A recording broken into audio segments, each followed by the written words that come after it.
Welcome to the Pint Glass Football Podcast.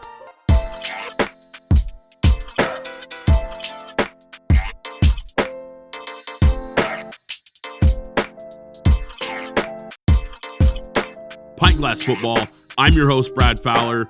What's up, PGF Nation? The Sporting News recently released an article ranking the 9 NFL quarterbacks most likely to be benched in 2024. There's also some quarterbacks that didn't make this list that we think should have, and one name will shock you guys, but we'll respond to this list, give our thoughts, and joining me like always to do so, my co-host, Alex Higdon.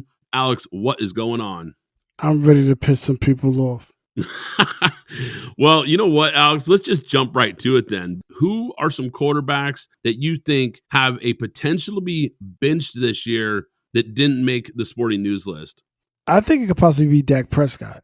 And the reason I say Dak Prescott is, one, and we'll get to it maybe a month or two from now, a month and a half from now when we start talking about what our predictions are, but I'm not high on the Cowboys this year. And this is the last year for Dak, as is the last year for CD. And Stephen Jones is not Jerry Jones, folks. He plays a different type of game. And he's a cutthroat businessman, which I think is what is needed in this organization. And that's not necessarily a shot at Dak being a bad quarterback. It's just the overall look. And if they get into a situation, let's say what, Brad, 4-7, 4-8, they could be in position to go get another quarterback, let this quarterback walk, reset the deck, and keep who they need to keep and move forward. So I think there's going to be some decisions that need to be made about Dak this season if the season's not going to go the way that they think. Yeah, that name I think is going to shock some people. Dak Prescott, we know he's been a really good quarterback, but he's continued to struggle in the playoffs, coming up light again last year after another 12-win season. They disappointed in a big spotlight game, and it wasn't all Dak, but it certainly had a lot to do with Dak because he played a really poor football game. And you know what, Brad? I know that's going to ruffle some feathers and make people go crazy, but you know what? Me and Brad have been talking. We're going to have a pod on the Cowboys so that a lot of things start to make sense, that'll get people to think and have understanding and step outside of the fandom and look into the business of football.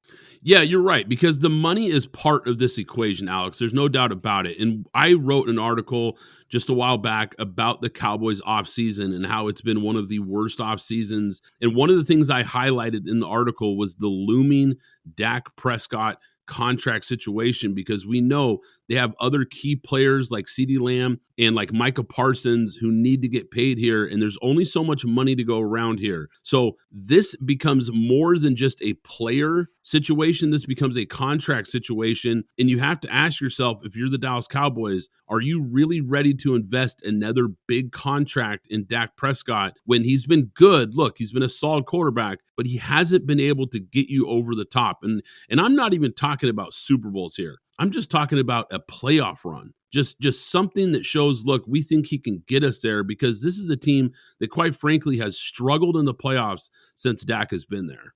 So, Brad, another quarterback that I didn't see on the list, even before we get to the list, that I think, to me, was an obvious glaring miss was Cleveland. Cleveland with Deshaun Watson, even though he started out 5-1 last year, he wasn't good. The defense was good, but he wasn't good. And bringing in Jameis Winston was not a mistake.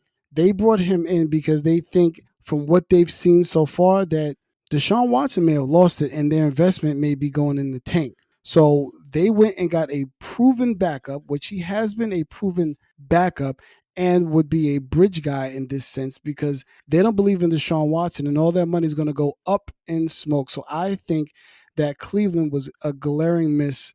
Alex, you mentioned the money in the contract. We know he signed that big $230 million guaranteed deal with the Browns. Do you think that's part of the reason why he's not on this list? Do you think the money just complicates this situation too much? Yeah, I think the money complicates the situation, and also the fact that they put themselves in a position where this has to work. Now, look at what they did. There's not many changes they can make. They brought in the receivers. They already have the defense. We could talk about the running game later, and they extended the coach. Everything now is squarely sitting on Deshaun's shoulders to succeed. So I think they've doubled down on what they've done, and they've even triple down on the fact that we're ready to kind of move past you, even if we just have to bench you by signing Jameis Winston. The last team that I have is actually the New Orleans Saints. And again, this is not about the quarterback even playing bad or anything like that. This is about the Saints. This is the final year the Saints have decided to push the money forward. Next year, they're going to trade Lattimore. They're going to trade Kamara. Honey Badgers last year. Cameron Jordan is going to retire. Demario Davis is going to be gone. Ramczyk is going to retire. They have been in cap. And on top of that, they're already $60 million over the cap. They're not going to push this forward anymore.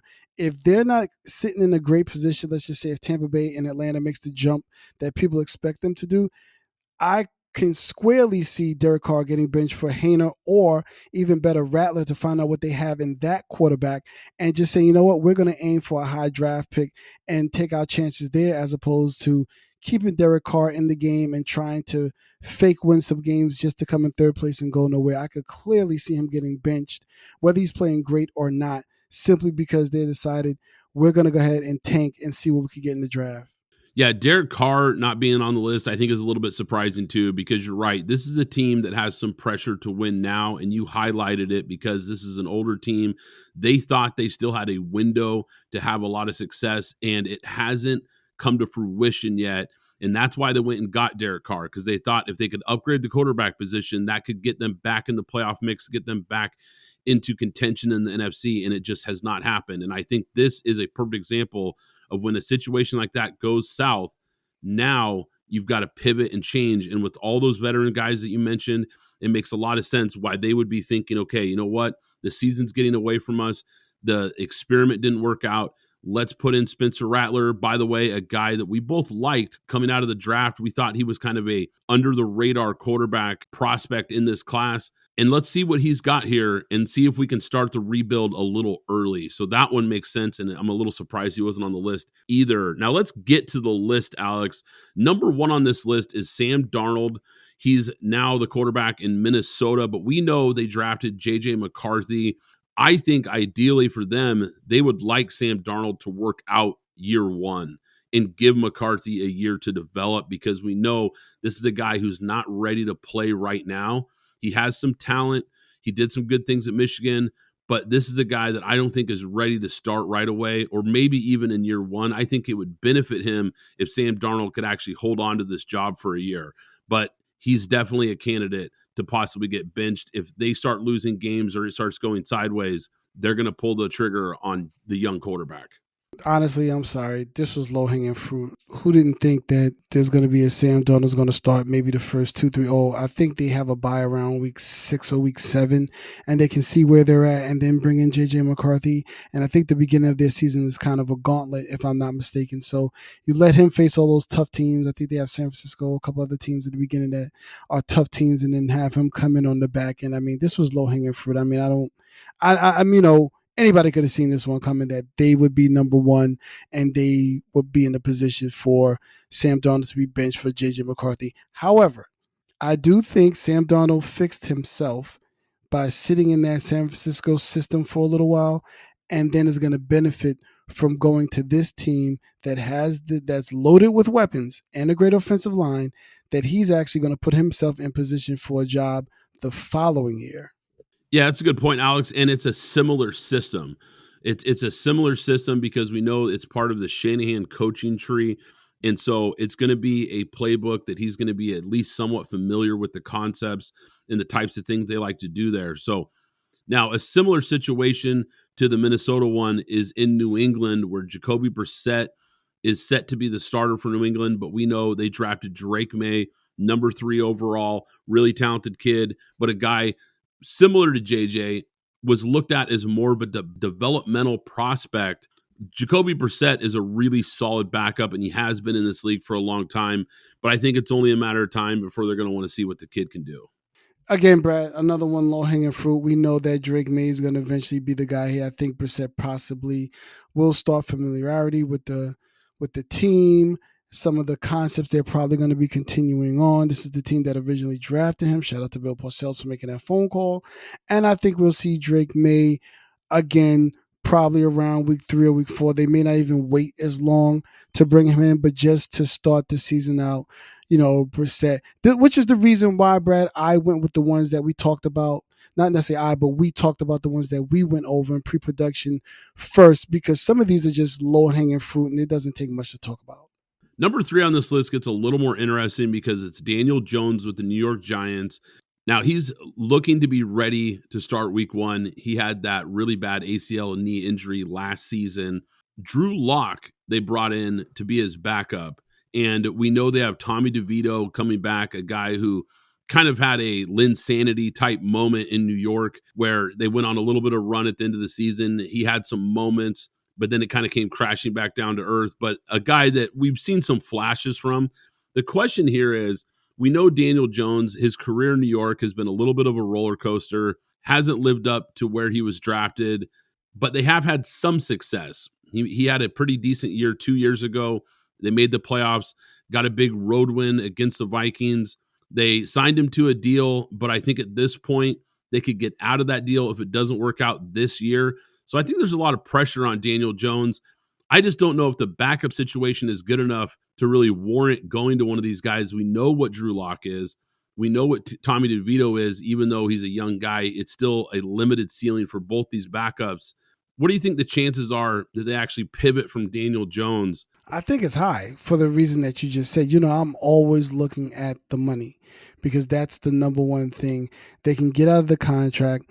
They have Drew Lock. They're still going to need a bridge guy if they don't get a guy they believe in next year. And let's just say in the draft, they're still going to need a bridge guy. So why not see what Drew Lock has? And you may have to bring him back. But I think there's a high potential for Daniel Jones not only to get benched, but possibly be on the other side of this whole thing when that comes in for Drew Lock if he gets benched, because I think he's going to be in a battle. Because the one thing that we do know about Drew Lock, he does have a cannon of an arm, even though we know what he is, but he has a cannon of an arm, and he's a bit of a gunslinger. So with Malik Neighbors and Hyatt out there now, he's going to be willing to go deep and make some of the throws that Daniel Jones may not be willing to make in that offense. Alex, how about number 4 on this list? The Raiders, your Raiders, Gardner Minshew. Now, this one's interesting that they made the list here because I think from what I've been reading here from some of the beat writers and the people covering this Raiders team, it sounds like Gardner Minshew and Aiden O'Connell are actually going to be in a quarterback battle this offseason. It sounds like Antonio Pierce really likes what he's seen from Aiden O'Connell and that O'Connell might actually have the edge here. Am I wrong, or do you think that this is a miss here?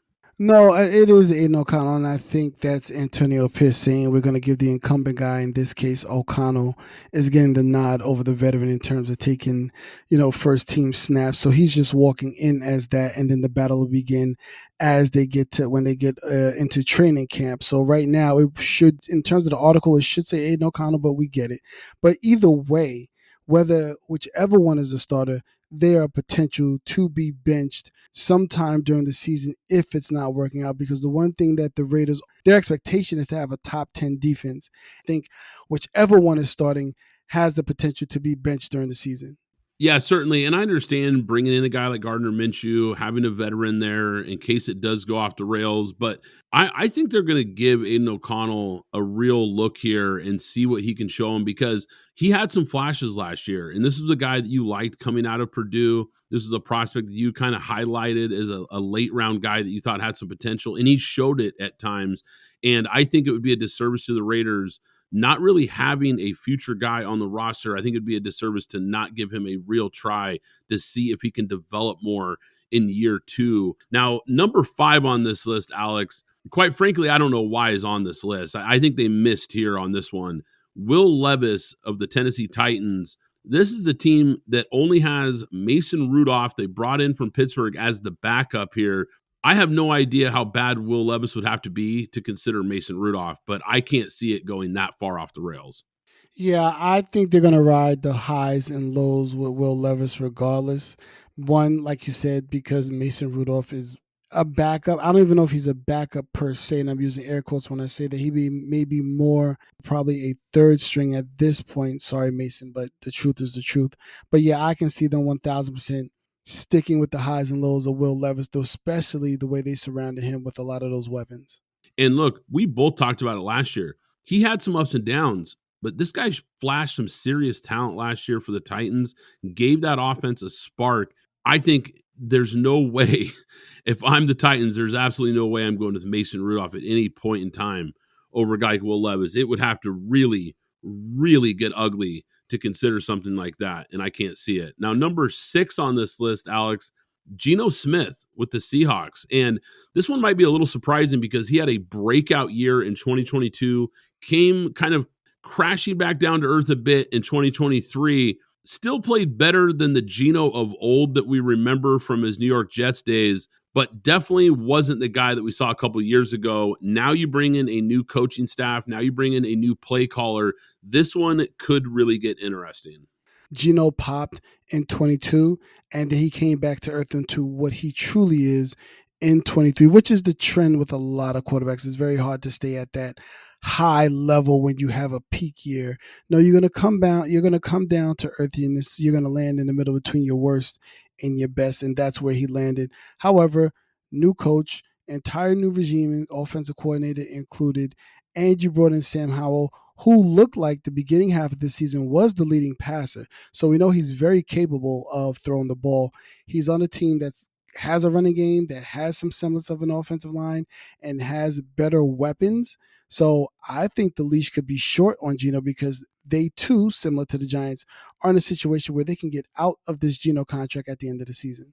Yeah, and I think the new play calling is really something to highlight here because Brian Grubb got hired from the University of Washington. We saw what he did with Michael Penix and that Washington offense that was so electric last year. They like to push the ball down the field. They like to take shots.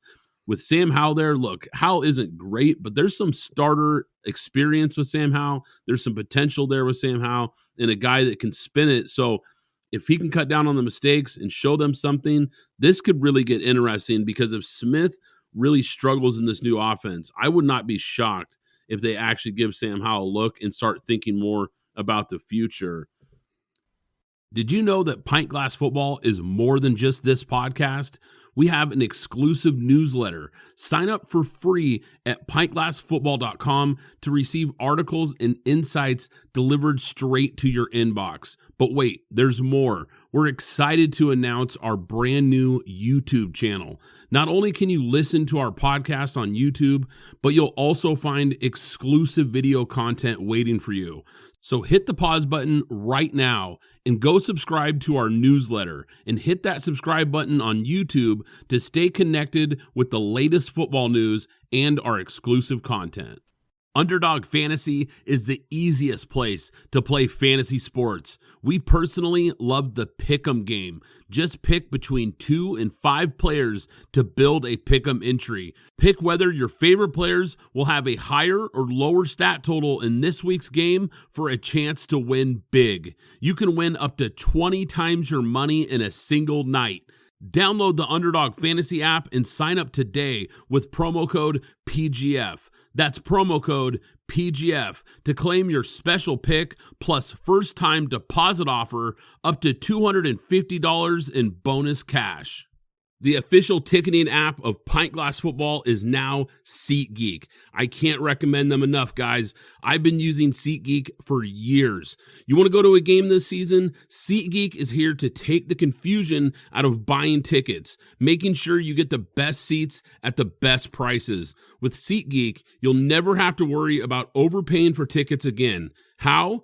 They put a 0 to 10 score on each ticket, so you know you're getting a good deal. But here's the real game changer. You can get $20 off your first ticket purchase with the code PGFPOD. That's right, $20 off with code PGFPOD. This season, make every game day epic with SeatGeek. Download the SeatGeek app and remember to enter the code PGFPOD to grab your $20 discount. Number 7 on this list, Bryce Young with the Panthers. Now, look, he had a rough rookie season, and I don't think he lived up to any of the expectations that we thought for a number 1 overall pick. But this team traded a lot of draft capital to go get this guy in the first round. They've tried to build a more improved offense around him.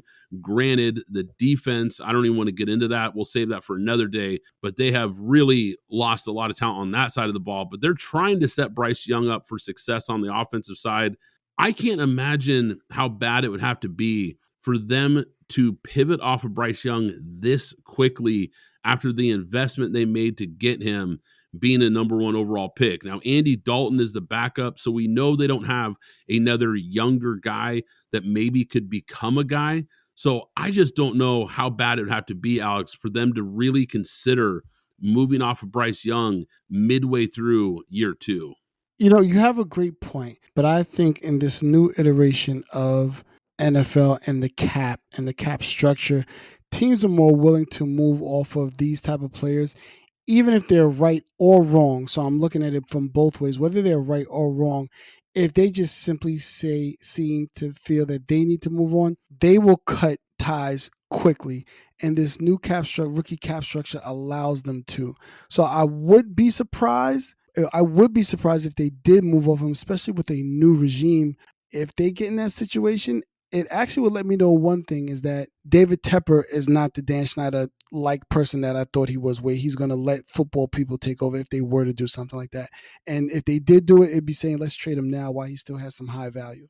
Yeah, that's the one part of this that I think makes the most sense, that if it goes off the rails and by week 6 or 7, they're nowhere near the playoff hunt and he really doesn't look like the guy, I could see maybe the situation there where you start making calls to see if you can get some trade value for a young guy like this, because someone is still going to believe that they can resurrect this guy's career and get something out of him. So I think you're right there. Now, number 8 on this list was a little bit shocking to me. Kirk Cousins in Atlanta. Now, I understand the setup for why this could potentially happen. Michael Penix Jr. got drafted 8th overall, the most shocking pick of the entire draft, right after they signed Kirk Cousins to a pretty lucrative deal here. So the question for me is, are you really going to pivot off of Kirk Cousins if things start to go sideways? Are you going to bench him for, granted, an 8th overall pick and a player that we really like in Michael Penix Jr., knowing that you've tied up that much money and resources into Kirk Cousins year 1? Here's where we'll have to nerd out a little bit, because I don't care, respect to Raheem Morris and the entire Atlanta organization, but you're still not going to fool me in terms of what you did with your cap space and a quarterback and moving forward. No, anybody would have wanted to draft a young quarterback to grow with this young team. Drake London, young. Kyle Pitts, young. Bijan Robinson, young. Tyler Algiers, young. So you'd have been able to grow with this team, with the young quarterback. Instead, you went and got a 36-year-old quarterback coming off an injury. No shot at him, but you then gave him 4 years, $180 million with $100 million guaranteed. Now, they can get out of the deal if they so choose to, because, you can release early, but then get the money at the back end. But there is no money to get at the back end. They would have to take a $40 million dead cap hit this year, for 2025, and then take a 2026 dead cap hit of $25 million. So that's $65 million over the next 2 years of 25 and 26 if they were to cut him. And let's say they bench Kirk Cousins and Michael Penix shows us who we think he is in the league. So it never made sense to draft him.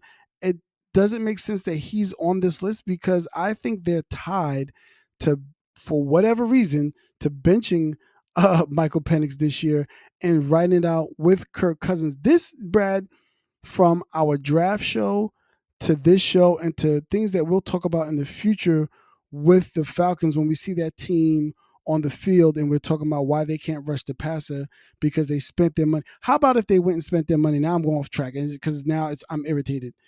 How about spend that money on Danielle Hunter instead of Kirk Cousins, and you would have spent less money on that as well. But I digress, and I'll swing it all the way back around. This makes no sense. I don't know what the Falcons are doing.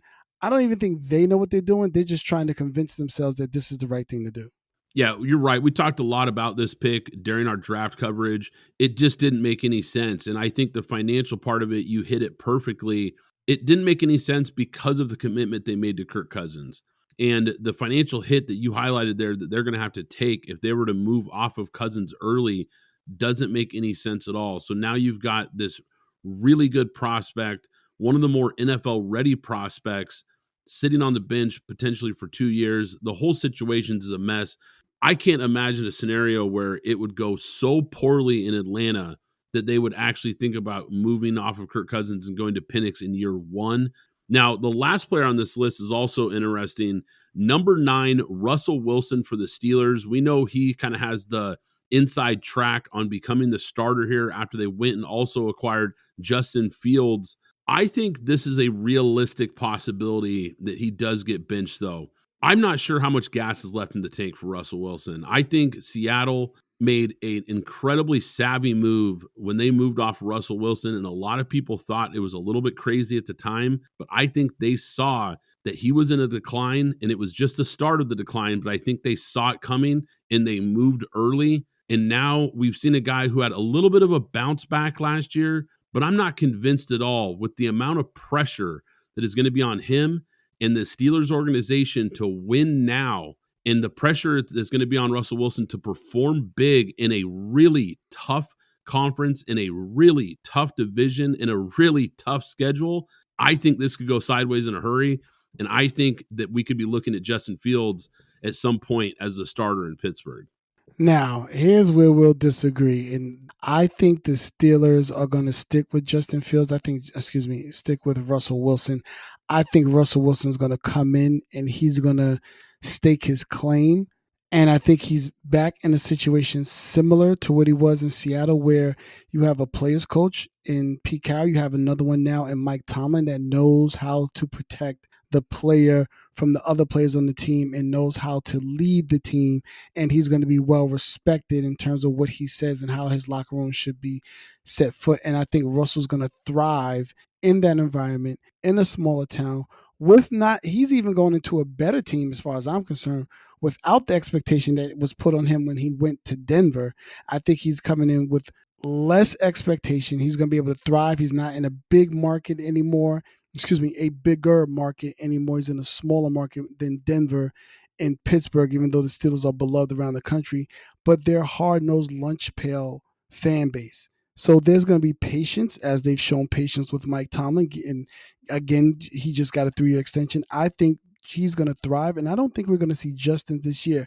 However, I do agree that there is the potential for him to be benched more than there is for Will Levis, who was higher on this list, if it does possibly go through rails, or even if it's just mediocre and they want to see what they have in Justin Fields because they still have to make a decision on his 5th-year option. If you enjoy the podcast, do us a favor and subscribe, rate, and review on Apple Podcast, Spotify, and YouTube. Once again, I'm Brad Fowler. He's Alex Higdon. This is Pint Glass Football, and we'll catch you next time. Thanks for listening to the Pint Glass Football Podcast. Be sure to subscribe and follow us on Twitter at PGF Podcast.